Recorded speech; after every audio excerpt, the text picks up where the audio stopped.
Hey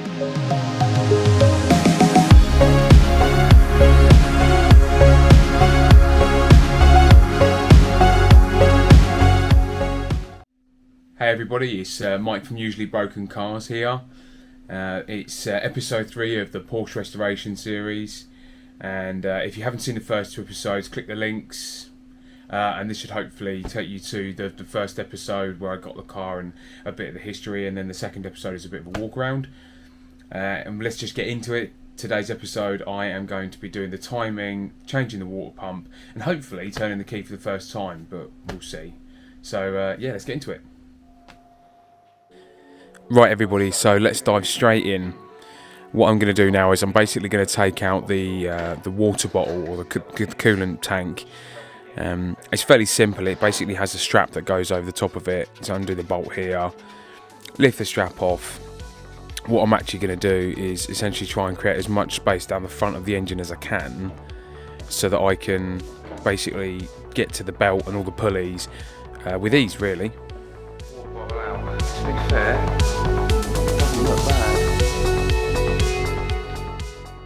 so next up we're going to remove part of the intake system. It's just one of the air pipes that goes from the metering head, and you can actually see when I pull it off the inside of the metering head.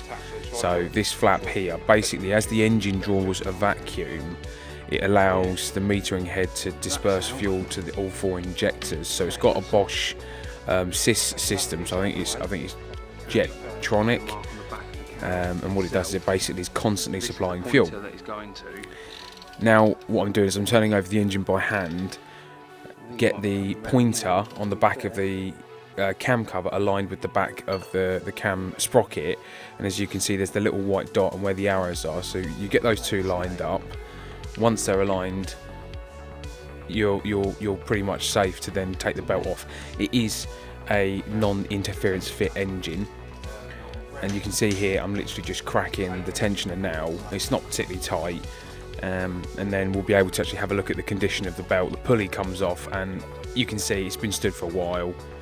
The belt comes off, and as you can see from the condition of the belt, it's not the kind of thing that you want to be running once it's been sat for 15 years. Now I know I showed it in the previous video, but you can really see the extent of the condition of the water pump. You've got 5 bolts going through the water pump. 2 of them are actually part of the alternator bracketing, but there's the 3 small 10mm, and I think there's 2 13mm that hold it in.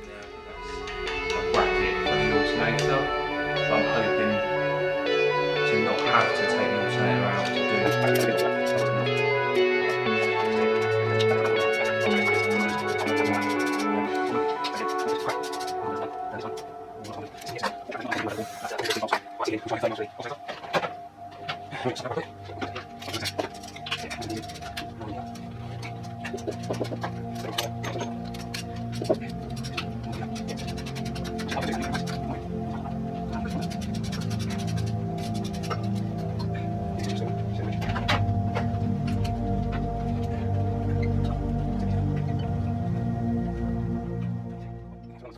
You can see when I pull the bolts out the state of them, they're absolutely covered in rust and build up, so it wasn't a surprise that they weren't easy to get out.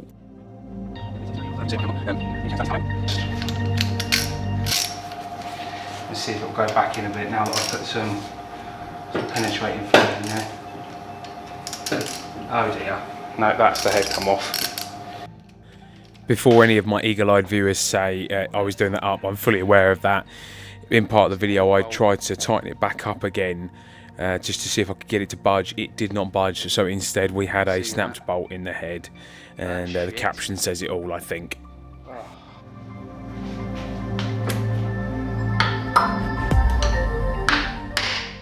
And this pump did not want to move. Bearing in mind it's potentially been on there like 40 years. I'd be surprised if it was the original pump, but I could not get it off. It was solidly on there. I had to hit it with a hammer just to try and loosen it off a bit, all of the hoses off of it. And bearing in mind that I'd got a snapped bolt in there as well, holding it in place. I was really hoping that the bolt would stay in, but instead it actually sheared off flush with the head and came out with the water pump, which was so frustrating. Oh no, it snapped off flush, of course it has.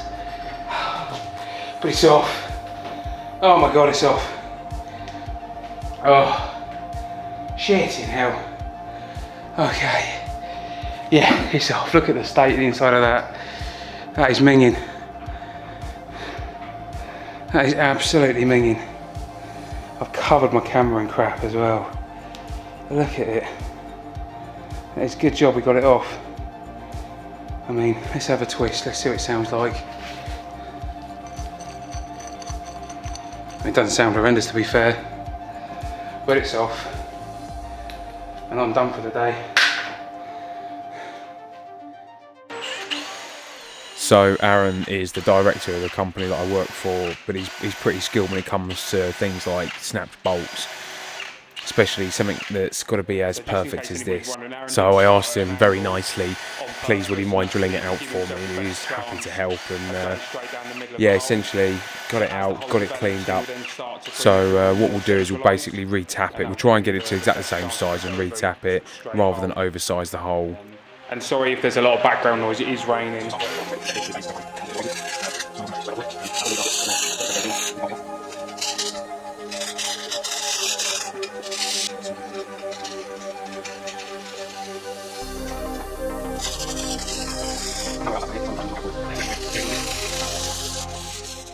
So just cleaning up the surface for where the water pump bolts onto the engine block. It was pretty bad, so I started out with a real heavy, I think it was something crazy like 40 grit, and then moved on to a 240, cleaned the surface down, made sure there was no sort of imperfections in the surface before getting it ready to make the new water pump to it.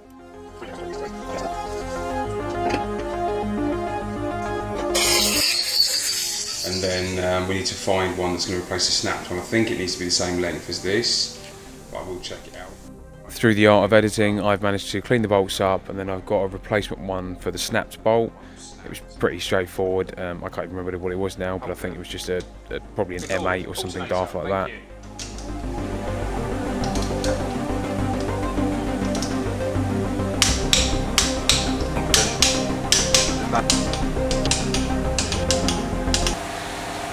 Thank fuck for that. So you guys are going to see it in the space of like a day. It's actually been more like 2 weeks. I've just had no opportunity to do it. I have a 1-year-old daughter, a wife and a dog. I work a full-time job and I have 3 other cars, so this is, unfortunately gets the least amount of time, although I'd like to spend the most amount of time with it, so we shall see. Done. So you may have noticed earlier that when I was getting everything timed up, I didn't necessarily mark up the crank. I did mark up the crank, I just didn't show the footage of it. It hadn't moved, so we were ready to go. Using my super specialist tools, I've just got a pair of needle nose pliers in the tensioner, and in the Haynes manual it recommends that when you're tensioning the belt, it needs to be able to turn a maximum of half of a twist on the belt. So I've just nipped it up with the spanner to hold everything in place, and then I will torque it properly down. So yeah, okay. I know it looks excessive, but it is only set to 40 newtons, which is about 29 foot-pound. So let's just do that up. Okay.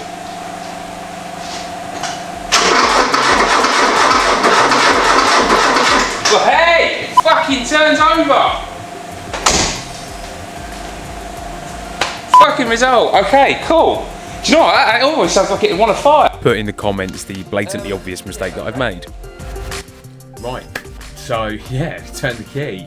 And to be fair, it sounds healthy. When I turned it, I didn't know what to expect, and it sounds good. I didn't realise at that point in time the mistake that I'd made. So if you've noticed, put a comment in the down in the comments and tell me what fatal mistake that I'd made and why it would never have actually done anything other than turn over. But yeah, thanks for watching, and we'll tune in for the next video, and hopefully I'll see you all soon. Thanks again.